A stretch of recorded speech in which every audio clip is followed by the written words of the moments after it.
Adasi, yaxshi o'tiribsizmi? Ha, rahmat. Adasi, ertaga o'rtoqlarim kafeda o'tirishmoqchi ekan. Mana borsam maylimi? Mayli, bor onasi. Ha, aytgancha. Mana pul senga o'rtoqlaringni olib ishlatasanmi? Xo'p, rahmat adasi. Xo'p. Mubina, kiyimlarni tez tayyorlab bergin, ketaman. Qayoqqa? Tog'ga. O'rtoqlaringiz bilanmi? O'rtoqlarim bilan har safar chiqaman. Bugun sen bilan birgalikda chiqamiz. Mazza qilib dam olib kelamiz oilaviy. Voy, rostini? Ha, bo'loqqa tezroq. Bo'pti, qabul bo'ladi.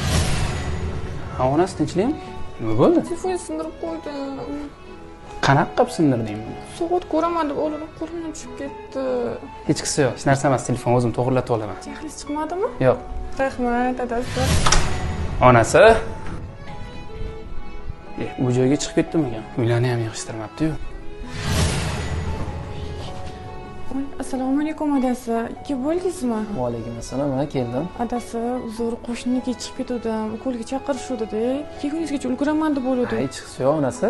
O'zim tozalab qo'ydim, hammasi yaxshi. Rahmat adasi. Nimaga rahmat deysan, onasi? Har doim mani xatolarimga, kamchiliklarimga ko'z yumasiz, uy ishlarida yordam berasiz. Har doim menga yaxshilik qilasiz. Onasi, ayolga yaxshilik qilish bu farz. Ideal insonning o'zi yo'q. Hammada xato, kamchilik, nuqsonlar bo'ladi. Agar ayolda mana shunaqa kamchilik, nuqson, xatolar bo'ladigan bo'lsa, ularni boricha qabul qilish erkakning vazifasi bo'ladi.